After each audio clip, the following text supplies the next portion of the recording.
So today's gonna be a lecture on decoding algorithms, so generating text with a language model. And these slides are heavily based on two different sources. So first, Amanda, who's a PhD student here, she gave the guest lecture in this course last semester, so I've integrated a lot of content that was made by her. And then also Matthew Finlayson, who's a PhD student at USC. He was part of this NeurIPS tutorial we gave on decoding and generation algorithms, and he was in charge of the decoding algorithm section. So I've also incorporated content that was created by him. In particular, he's really good at making these LaTeX diagrams, so you'll see a few of them, and those are his work. Okay, so if first I wanted to do a recap of some broad themes that we've covered in the course and going back to the terminology that I introduced in the very first lecture. So we've had a few different lectures that fall under the umbrella of modeling or parameterization.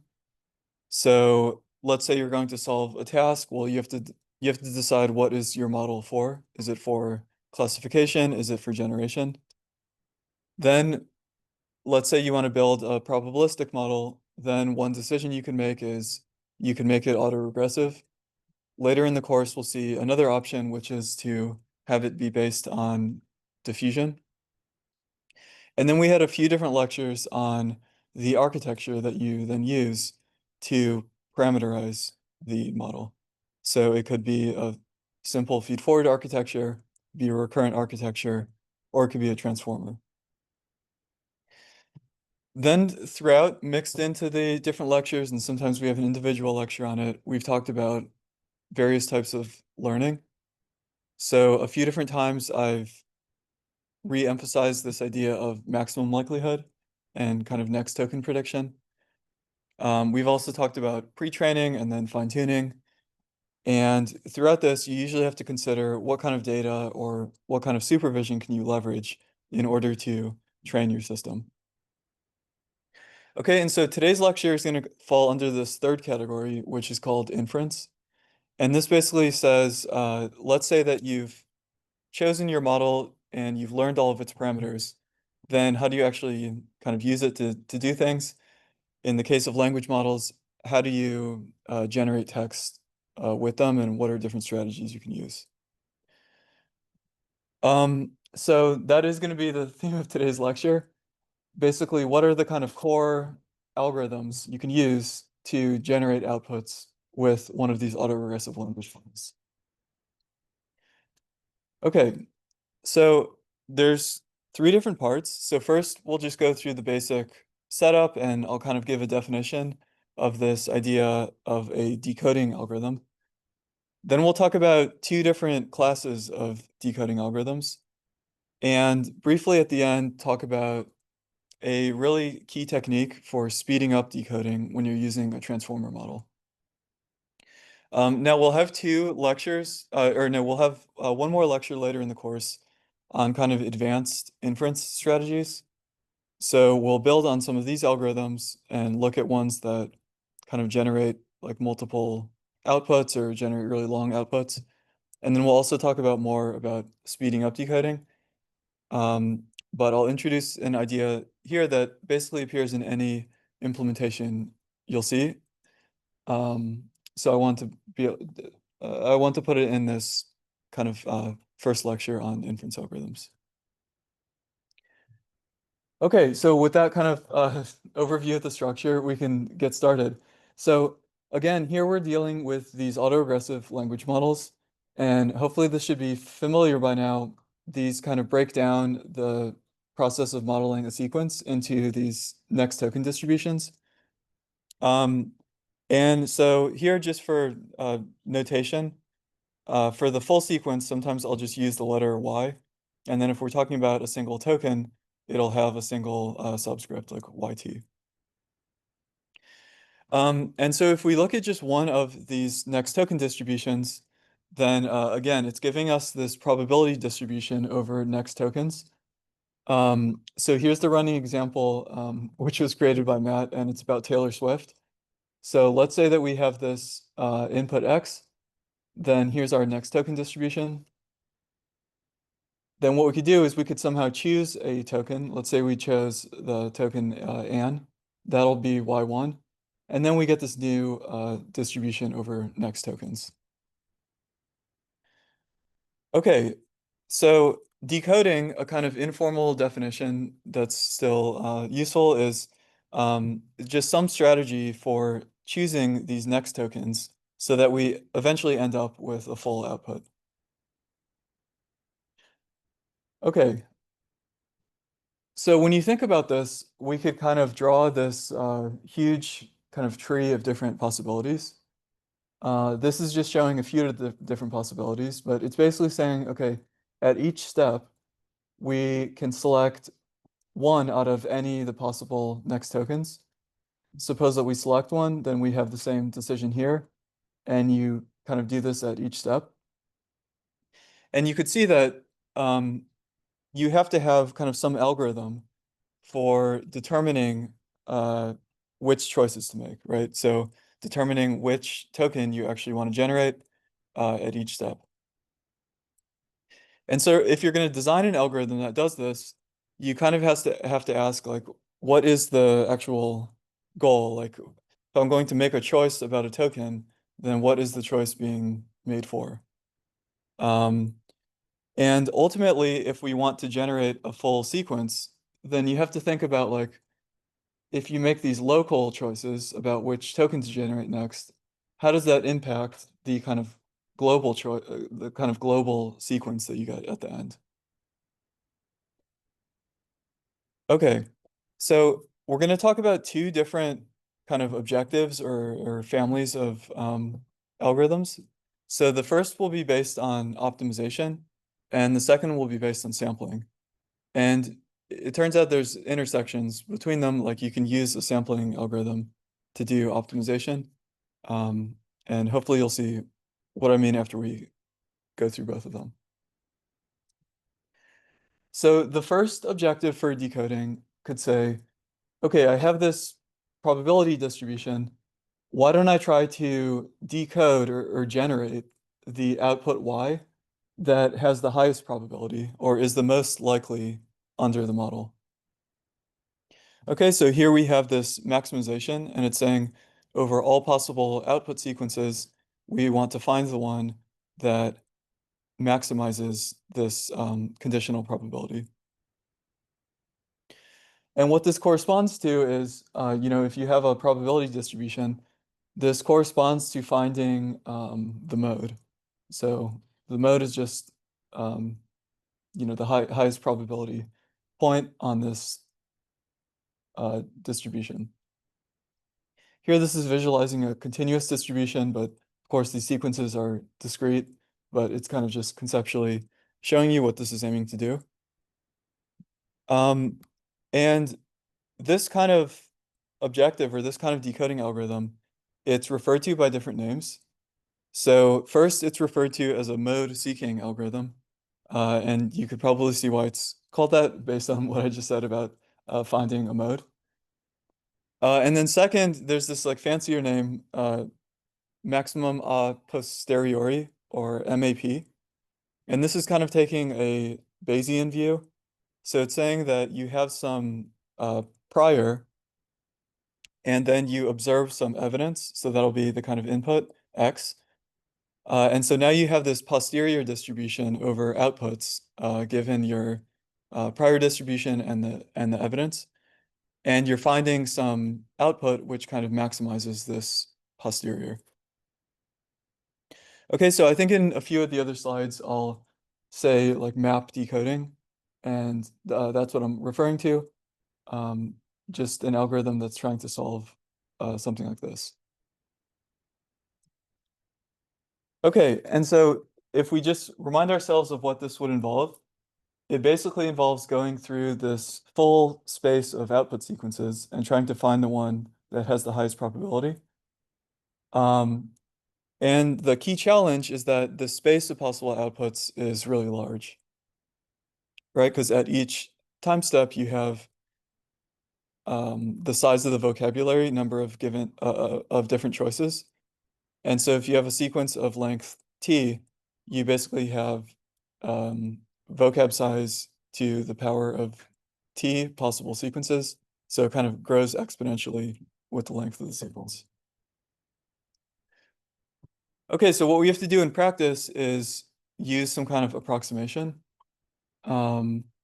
And hopefully it'll still kind of be a good output sequence and have fairly high probability. But kind of exhaustively searching in a naive way is not really feasible. So the simplest or most naive approximation, or one of the most naive, is called greedy decoding. And this is basically saying at each time step, we're going to choose the most likely token. Okay, so now we're not saying argmax over the sequence, we're just saying argmax over the next token. So what does this look like visually? Well, let's say we're at step number 2. Then we would look at this next token distribution, and again, just take the maximum. Now, if you look at it too quickly, then maybe this looks like the previous formula. They're both argmaxes. Maybe it's actually the same thing. But it turns out that doing this kind of local argmax does not give you the global argmax. And we can see this with this really simple counterexample. So here, let's say that we're generating these 2 time steps worth of, or we're generating some tokens. And here we have a choice between taking this more probable token or this less probable token. And then here again, let's say we do the greedy decoding, so we take the more probable one and keep doing that. Then here's the final sequence probability that you get. Remember, we just multiply the 3 together. And it turns out that if we would have taken this lower probability path at first, then you could see here that soon after it becomes very high for the next few tokens, and you can actually get a higher global sequence probability. Okay, so this is just saying that this local kind of greedy decision isn't a perfect, isn't exactly the same as finding the globally most probable sequence. And then here's just to drive the point home more, here's a concrete example. I think this was done using an actual language model, GPT-2. So here's just looking at different tokens, and here you could choose former instead of singer. But if you would have chosen singer, then you can end up with a slightly higher probability sequence.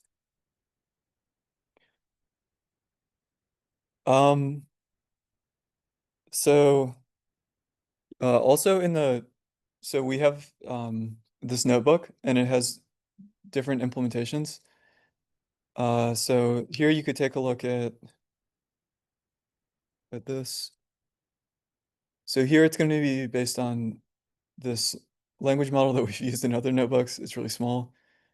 And here it's just going through, and you could see it's taking the argmax, and then you concatenate the token that you chose into the input, and you kind of continue the process.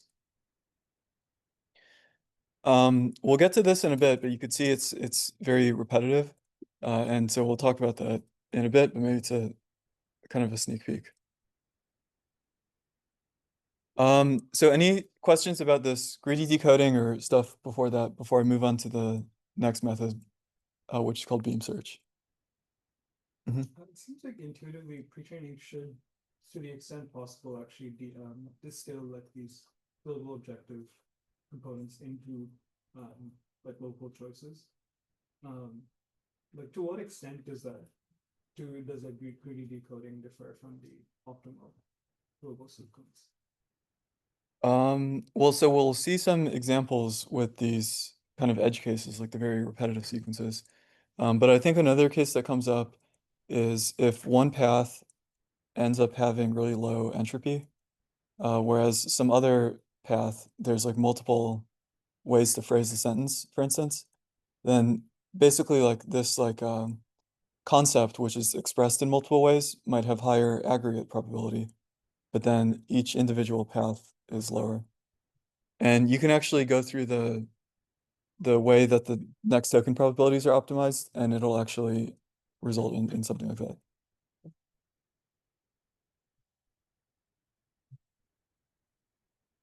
Okay, cool. So what you can do to make it a bit more exhaustive of a search is this generalization called beam search.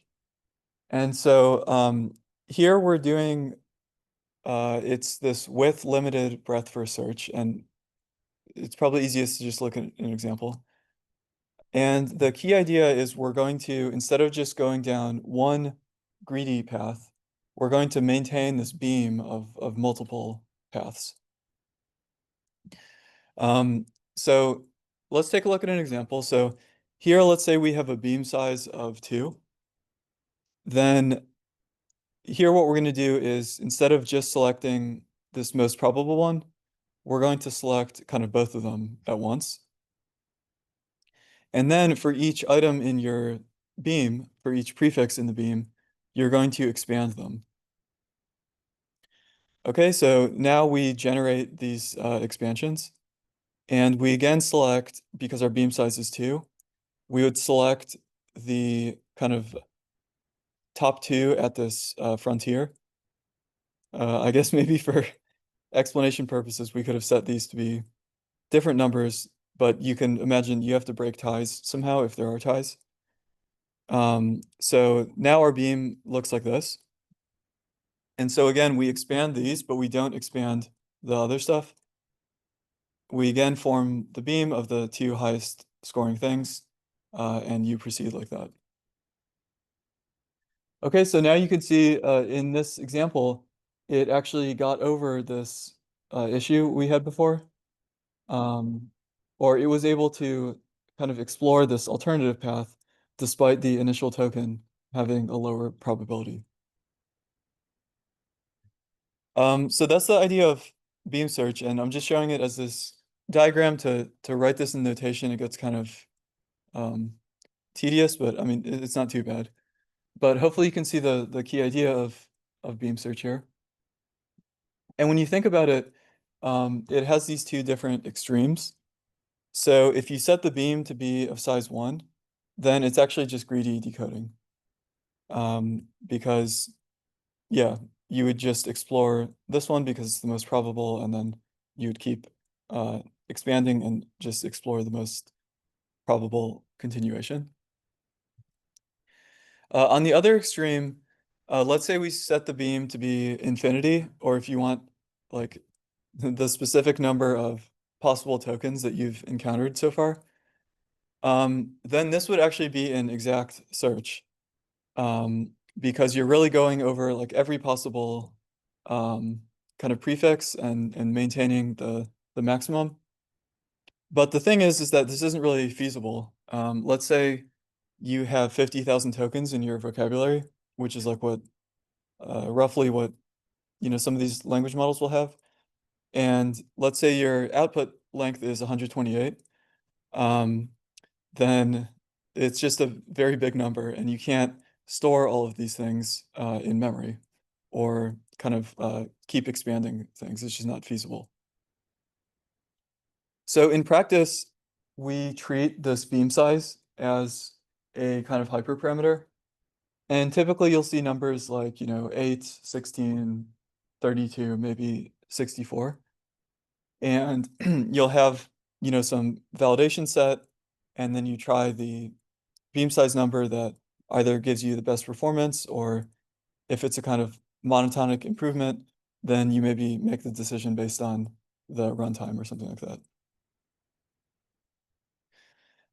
Now, it's actually kind of interesting. We'll talk about what happens if you were to um, increase this to be very large. Um, uh, Actually, maybe next. So nowadays, these are implemented in these different libraries. So here, I showed you the kind of manual implementation of greedy decoding, but you can just call this if you're using Hugging Face. Uh, they also have beam search implemented, and you could see it just corresponds to setting the beam size to be larger than 1. Okay, and so in order to get through all the content in this lecture, I'm not going through too many like different variations of beam search. Um, but beam search was widely used for a while, and I'll talk about that in a bit. And so people have developed different versions of it. So for example, you could actually sample within the beam search instead of just taking the top two highest things. You can also adjust the way that the sequences are scored. So you don't necessarily have to use the log probability. You can like normalize it, or you can even incorporate some kind of like external score into it. Um, but let's take a look at this and see how it works with the language models. So traditionally, this was the kind of widely used decoding algorithm, especially for these kind of closed-ended tasks like translation or summarization. So here's just some examples. Here's like this paper, and you could see on the x-axis is the beam size, and it's clearly much better than greedy decoding, for instance. And there's this kind of monotonic relationship, and they end the beam size at like 25. And then similarly here, it's again just showing that you can get some gains over greedy decoding for these different types of problems like translation or um, summarization. I guess even here for solving these like simple coding problems. However, what happened is um, especially when the language models came out, uh, these map decoding algorithms started to have these kind of odd flaws. And I would say that nowadays it's actually less common to use something like beam search, and it's more common to use what I'll present in the second part, which is the sampling algorithms. So I wanted to introduce some of these issues, and there's been a lot of research about it, and it's kind of interesting. So let me just talk through some of the downsides or pitfalls of the map decoding. So the first is, as we saw in the code example, it kind of went into this weird repetitive loop when we used the greedy decoding. And this wasn't just some one-off instance, and it wasn't because like this data even occurs in the training data. Um, for some reason, when you use these language models, um, they tend to go into these repetitive loops when you use either greedy search or beam search. And you can actually look at the probabilities that the model is assigning to these repetitive loops, and it turns out to be very high. So for some reason, they've learned to, yeah, assign high probability to them. And then kind of once you enter one of these repetitive cycles, it's basically like only putting the probability mass onto the kind of repetition. Um, so the like exact reason why this occurs is maybe not um, exactly known, but people have noticed that it does happen to it does tend to happen with models that are undertrained. So if let's say you have basically any model and you try to fit all of the data on the internet, so like a pre-trained model, then it's probably hasn't fit the distribution perfectly. Um, and so with pre-trained models, you'll tend to see this kind of odd repetitive behavior. Whereas you see it less often with models that have been kind of instruction tuned or tuned with reinforcement learning, just generally speaking. Um, and then also, yeah, there's been this observation that the model kind of, once it goes into these loops, it assigns high probability to the repetition. Um, and so there's been a variety of different strategies for getting around this. So one thing is you could have some kind of penalty. So instead of purely using the next token probabilities, you could add a penalty to certain tokens if they like have been mentioned before and things like that. So you'll still see this repetition penalty as like an option in language model APIs and things like that. Um, or you could actually try to modify the loss function. So you could try to explicitly penalize repetitions like this. Or another thing is, yeah, if you train a model with reinforcement learning, which we'll talk about later, and it's using some reward, which is based on kind of like human preferences, then some of these might naturally be kind of like optimized away if it has some examples of like repetitive sequence versus not repetitive, things like that. So that's the repetitions, and then it turns out that something which is I don't know if it's like the opposite, but instead of going into this like infinitely long repetitive loop, the other thing that the model could do is just output the empty sequence, like the end of sequence token. So here there's this cool paper, and they did either an exact search or like this very large search to try to get the highest probability sequence from one of these machine translation models. And what they found is that the model was actually assigning the highest probability to just outputting the empty token first.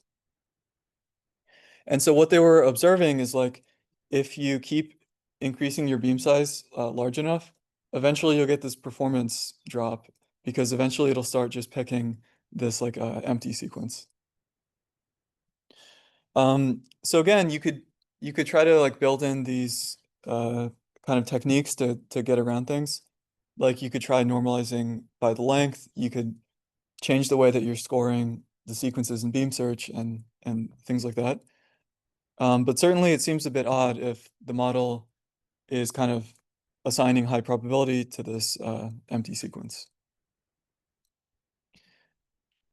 Um, and so there's a cool way to think about both, maybe like both these repetitive sequences and the empty ones. Um, and it's based on this idea from information theory, which is called typical sets. So basically for a probability distribution, you could consider like where most of the mass is allocated in the distribution, and that'll be called the typical set. And it turns out that you can have these like small number of points that are individually very high probability, but aren't in the kind of typical set. So to see this, here's an example. Let's say we have this biased coin. And does anyone know what the most likely outcome is if we were to flip it 100 times? Like the highest probability outcome. 60, 40. Maybe most likely is right. Like, what is the sequence of flips with the highest probability? Yeah, exactly. So it's actually all heads because you just multiply 0.6 100 times, and if you ever introduce a 0.4, then it'll be lower. And so you could say that, but on the other hand, if you actually flip coins, you'll pretty much never get this output. So although the sequence itself has this kind of abnormally high probability, um, there's just so many other sequences that make up like the mass of the distribution that you end up getting more realistic things like, yeah, 60% heads and 40% tails. So you would call this outcome atypical. And so if you kind of draw an analogy, it might be that there's these kind of atypical things that the model learns to assign very high probability to. But maybe if you just like sample from the model, for instance, you might not get the atypical sequences. So this is just the kind of flavor of this argument, but there's a really nice paper which is linked to down here that kind of explores this and even comes up with a different decoding algorithm, if this seems interesting.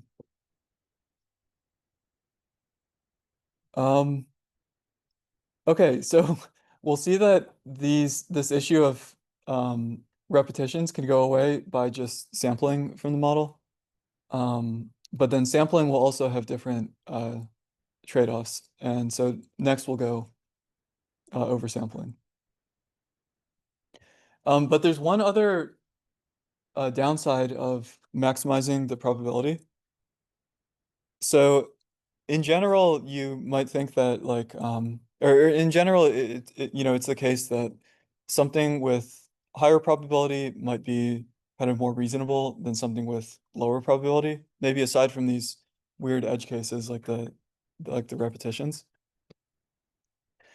But then what happens is like, let's suppose you look at some collection of fairly high probability outputs, then it becomes less clear like whether one is actually kind of better than the other. Like here we have the cat sat down and it happens to have higher probability than the cat ran away. Um, and so really we want some notion of like some utility or some external score for how good a sequence is. And maybe we can't rely purely on the probability.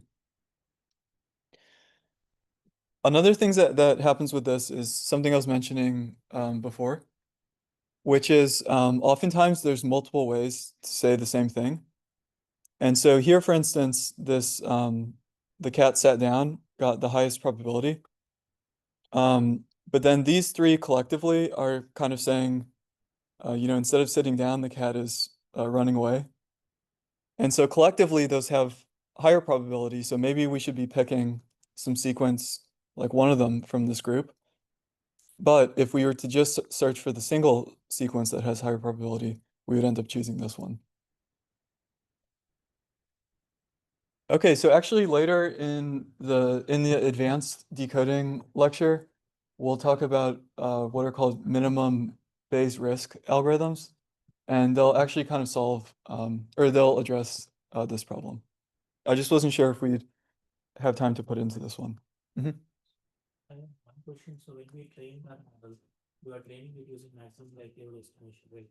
So basically, when we are training, we are saying that at each step we are training it to generate the most.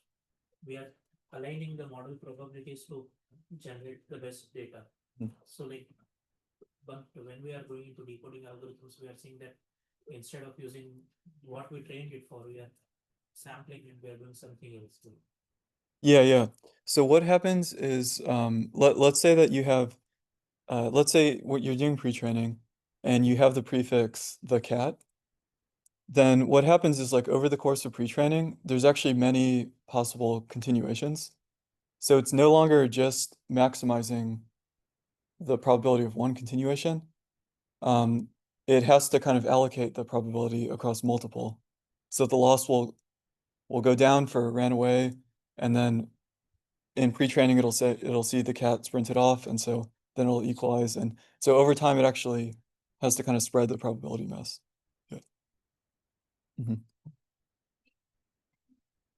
Data components in the sense that we have in the initial pre-training data, could that also end up influencing what I see in sort of the that we were just talking about? Yeah, it could. So yeah, again, the model is just determined by the kind of statistics of the data it's trained on. So if there was some really consistent phenomena, then you would see it at decoding time as well.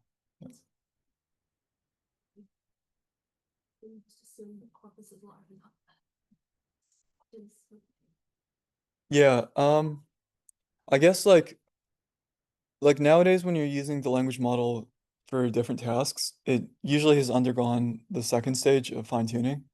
And so there the fine-tuning corpus will kind of really resemble the downstream use. Um, so maybe that's one way of doing it. It's not like directly, um, or I guess it is somehow directly incorporating the inference because sometimes when you're fine-tuning the model, you might actually check its performance on downstream tasks. And so in order to do a downstream task, you actually have to use a decoding algorithm to like generate text. So it like somewhat incorporates the generation, but often there's not like a very fine-grained, yeah, like consideration of the introduction of decoding algorithm.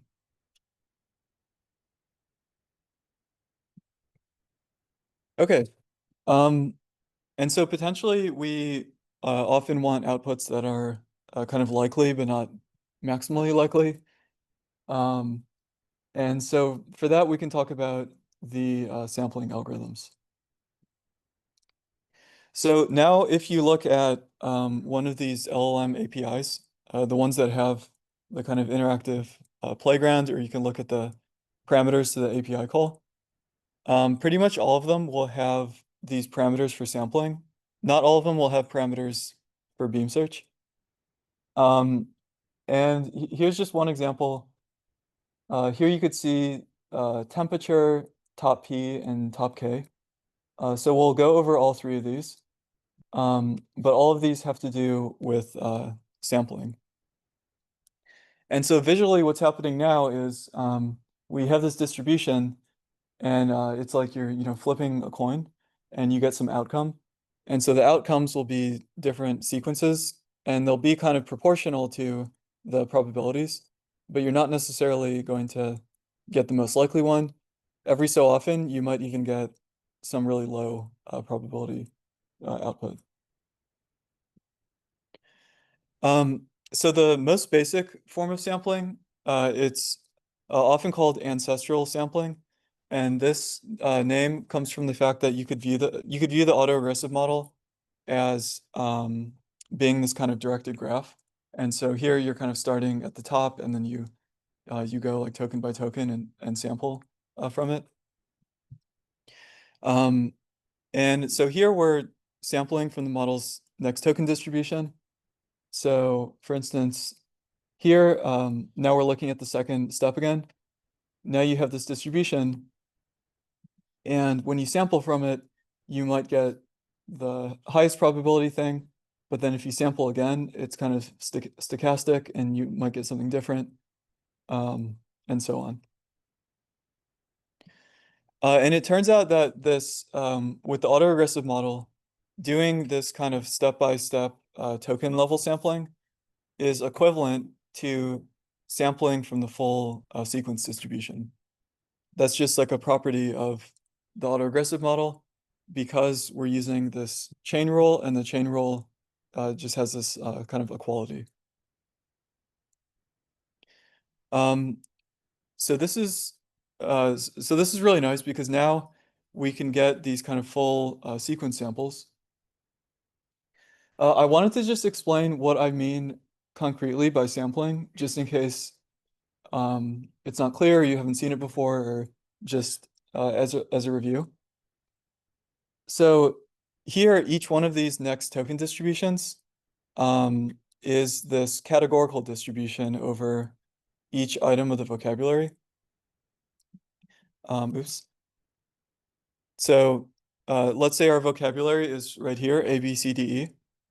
Then the categorical distribution will be, some numbers that sum to 1 and are between 0 and 1. So here's a distribution, the parameters of a categorical right here. And it turns out to be pretty easy and pretty fast to sample from this distribution. So what you can do is you can assume that you have some order for the tokens. Then you can take the cumulative sum. So this would be like 0.1, 0.3, 0.4, 0.8, and 1.0. Then you can just assume that you have some random number generator, and most like computers have a random number generator. That'll give you something between 0 and 1.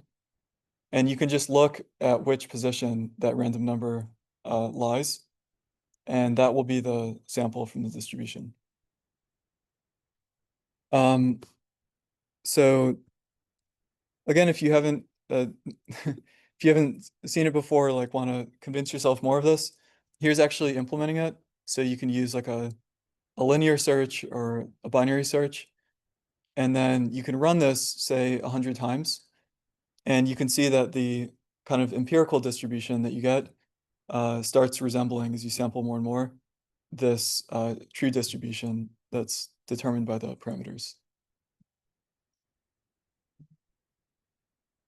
Okay, and so there's actually different algorithms for doing this. There's another one based on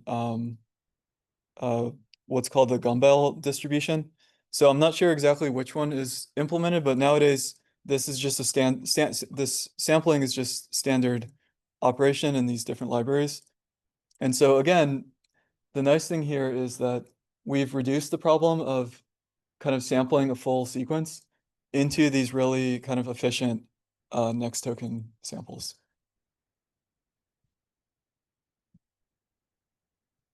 Okay, so what is wrong with ancestral sampling? Well, here, instead of getting something like repetitions, we often might see what you could call incoherence. So here's what happens when I sample from the language model, the small one that we've been using. And it says, the weather today is very cold outside as it got cold the night before. 14, the teacher is going to give a card tomorrow. So you can see by the end it gets a little bit crazy. And each time you sample from it, you'll get something new. So you could take a look at the notebook here.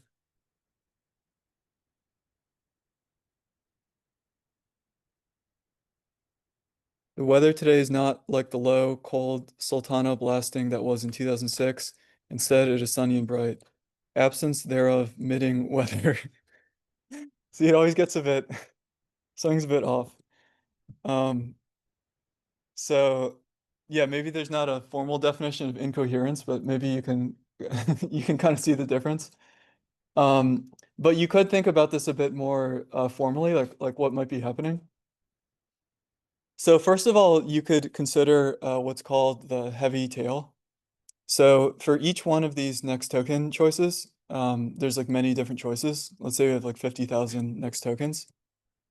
And first of all, the model has to assign some probability to each one because of the softmax. It'll ensure it's greater than 0. But then also each one of these probabilities is kind of estimated. So it's not going to be perfect. It's going to have some noise. And so let's say there's a lot of these kind of very low, but maybe they should be 0, but they're slightly higher than 0.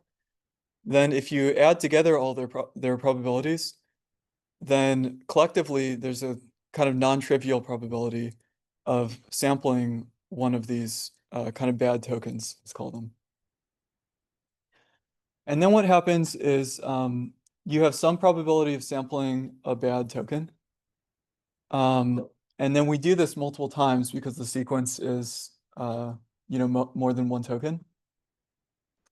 And so if you suppose that the probability of sampling some bad token is epsilon, then for a length T sequence, the probability of sampling no bad tokens is this here.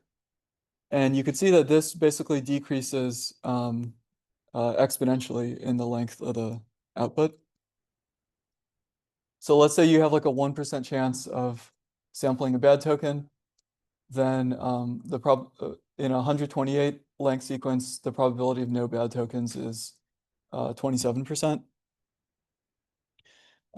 Whereas if there's like a slightly higher probability of sampling a bad token, then you're kind of doomed. Or if you're sampling a really long sequence, then you're also doomed. Okay, so this doesn't fully model reality because like in reality, the probability of sampling some bad token might vary based on where you are in the sequence. It's also not like exactly clear what bad token means. It'll depend on the application. Like if you're solving a math problem, then maybe there's a clear notion of like a bad token. Whereas if you're like writing an essay, maybe some aren't bad. But hopefully this gives you some intuition for these kind of compounding errors that can happen.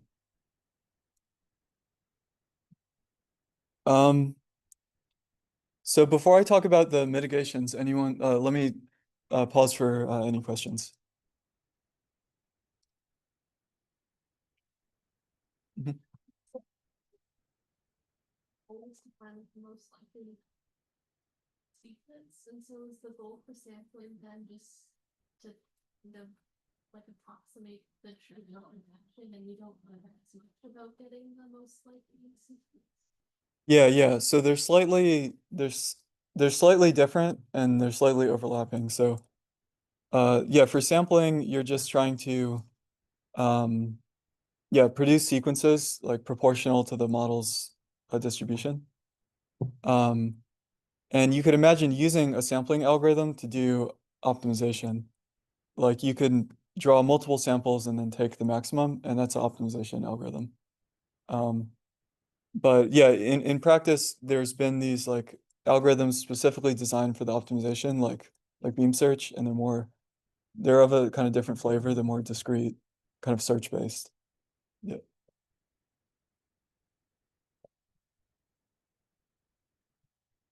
Okay.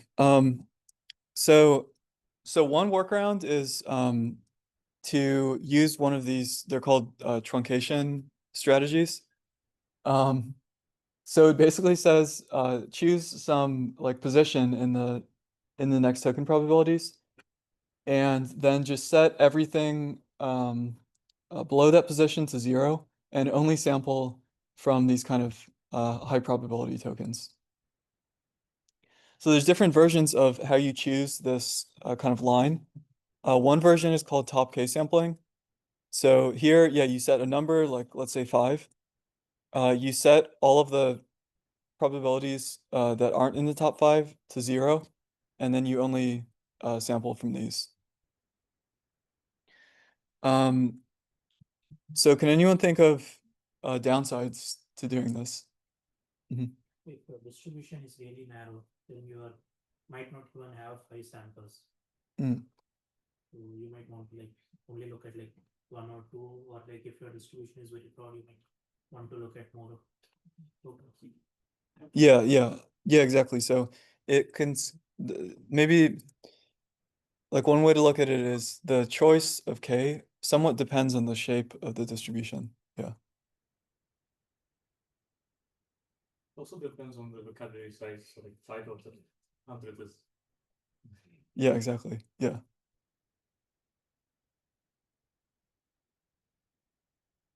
Okay, yeah, those are good downsides. So there's been other ways of like choosing this threshold. So the other popular one is called top P, or nucleus sampling. So top P basically says, let's look at the cumulative probability mass and then truncate everything, kind of like you maintain the cumulative probabilities. Let's say they reach 0.9, then all subsequent tokens will just be set to 0. And so here you could see it's different from top K. Now it to some extent does it'll adjust based on the kind of shape of the distribution. So if you have a few things that are very probable, then the cumulative sum will kind of hit the threshold very soon. If it's more spread out, then maybe it'll allow more possibilities. And so a lot of these kind of techniques were developed, and then the kind of evaluation of them was either it's just very empirical. Sometimes like human evaluation was used, or you could look if like repetitive sequences are generated. These turn out to yeah, like you don't see the repetitive sequences if the parameters are set high enough, for instance, and that was a kind of big finding at the time. And then just qualitatively, oftentimes people were finding that you get these kind of more coherent outputs. Um, can anyone think of a drawback to, let's say, having to use top K or top P versus using just temperature 1.0?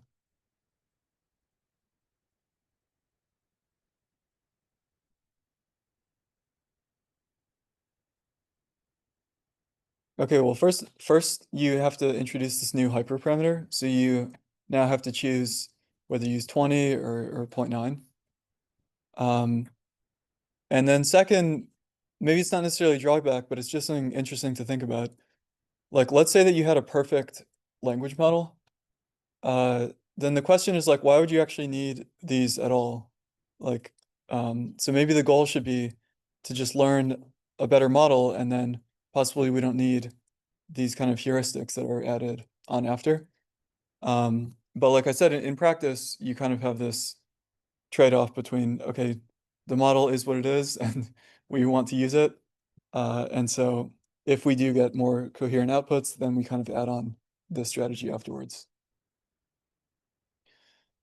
So again, these are now kind of like standard in these different language model libraries.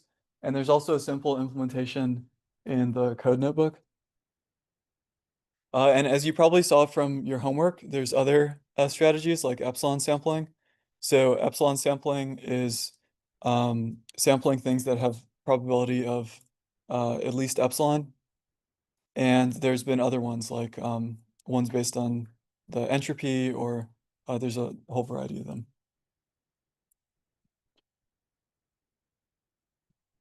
Okay, so that was the truncation heuristics, and then another extremely popular thing is to do what's called temperature sampling. And this one's a bit different in the sense that um, here we're not truncating, we're just kind of making the distribution more peaked. And so the way this is done is you take the softmax and then you divide the logits or the scores by this scalar. So this will be a scalar like greater than 0, and 1.0 corresponds to just original ancestral sampling. And then down here, you also have to divide so that everything still sums to 1. So here, as we'll see on the next slides, if you set the temperature higher than 1, then you do get kind of more diverse outputs, but they quickly become very incoherent because you're kind of going past the randomness present in your model in some sense. And then as you lower it down, you might see more coherent outputs.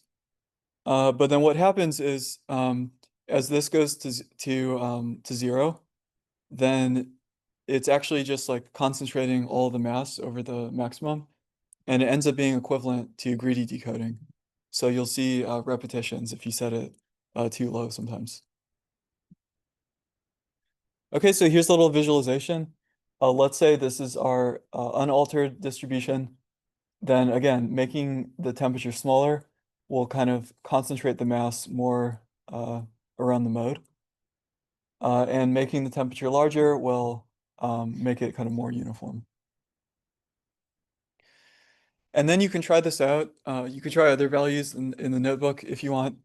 And so here you can kind of see what I was saying. So temperature 5 looks, with this language model to be maybe a bit reasonable. Temperature 1 is maybe going off the rails a bit. And then temperature 1.5 is really going off the rails and kind of inventing new words. Okay, so temperature, you'll definitely see it everywhere when you're using language models. It's probably even more popular than the top K and top P, but top K and top P are also very popular. Okay, so that was it for the sampling algorithms. And again, I was kind of going over the basic ones, the core ones that you'll see a lot in practice. So now in the last part, I want to talk a bit about the speeding up decoding. So again, we'll go over a more comprehensive discussion. I'll introduce some kind of concepts from systems that you take into account when you're thinking about how to speed up decoding. Speeding up decoding is very important in practice. So you can imagine, like, let's say I want a language model to run on my laptop, then you have to think about how do you make the kind of decoding algorithm as fast as possible. Similarly, let's say OpenAI and I want my API to be very fast, or I want ChatGPT to be very fast. then it becomes very important to think about, yeah, what are the algorithms to use to do that as fast as possible? But yeah, today let me just go over this feature which is in most implementations of decoding when you use a transformer, and it's called key value caching. Okay, so here during decoding, if we think about the transformer again, then when we're producing each new token, the model is going to be basically attending to positions before it. Okay, it can't attend to positions after it because when we're decoding, the after it part doesn't exist yet. So it's just attending to positions before it. Of course, during training time, we also don't want it to attend to positions after it, so we use the attention mask. Okay, so then by definition, this attention will need the keys and values for these past tokens 1 through t.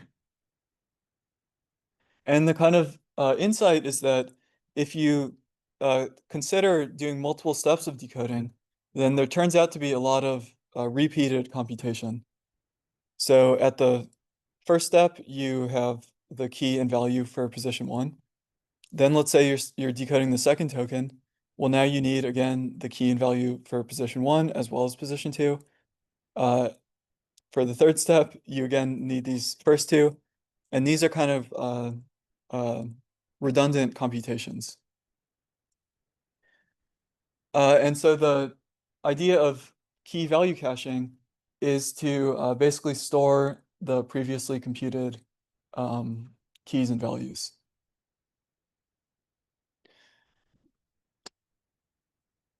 And then again, like even when the model is trained, the model has learned to only store to only compute the key and value using past information. So it turns out to be equivalent to just kind of cache these and save these versus recomputing them again. So just to see this in detail, what you have is, let's say we're at the step T of decoding, then you'll basically have the single query vector, which is corresponding to this new token you want to produce. And this will be computed by this current hidden vector multiplied by some weight matrix. Similarly, you can compute the key for the current step and the value for the current step. And then these go into the kind of attention formula. Okay, so then again, this key value caching just says, let's keep around this matrix, which has all of the past keys. So it's like K1 through KT minus 1. Similarly, let's keep around the past values. And then we can just append the new key and new value and then do the attention. Okay, so then this is just showing the attention formula using just a single query, which is like the next token you want to generate, or the position for the next token you want to generate. Okay, and so then the key savings here is, again, if we kind of recomputed these at each step, we would have this much larger matrix multiplication. Now we just have this kind of matrix vector multiplication. So then here's just a visual version. Again, here we kind of have this cache, and you reuse it, and then we only have to kind of compute the single time step worth of new keys and values. So here there's a separate notebook implementing this. So if you look through different implementations, like the Karpathy's one of GPT-2, for instance, or like the Llama implementation, you'll see the key value caching implemented. This is just showing it with one of these simple kind of like built from scratch models and a bit more explicitly. And you can see here that it really is what I'm saying. So here you produce this new key, a new value, and then you're just concatenating it to this cache, or with the cache values, and then you kind of update the cache.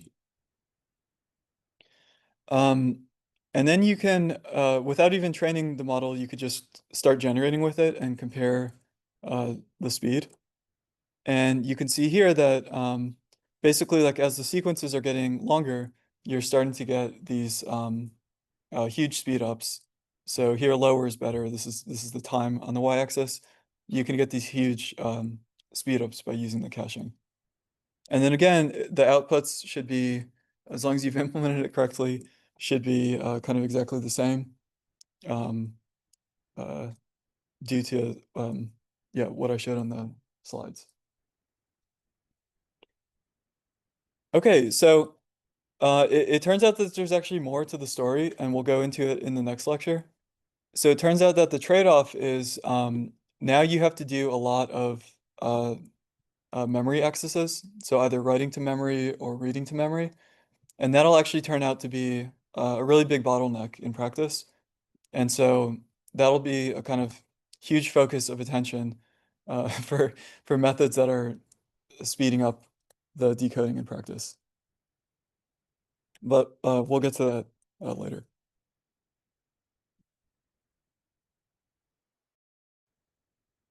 Okay, so so that's all the content for today. So we have some time for questions, either here or in person.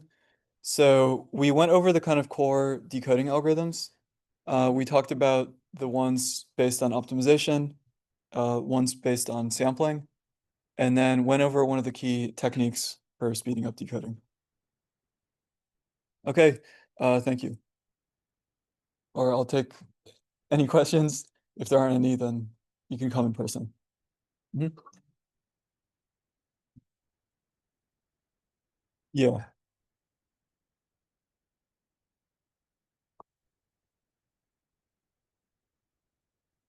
yeah, so,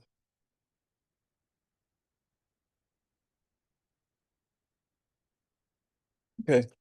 So here you have, so prior to applying attention, you have to compute the keys and values. And so with the caching, you're only multiplying this current hidden state to get the current key. If you don't have the caching, then you'll do this and kind of compute the keys for all the time steps. So this will be a matrix. This is like, stacking them together.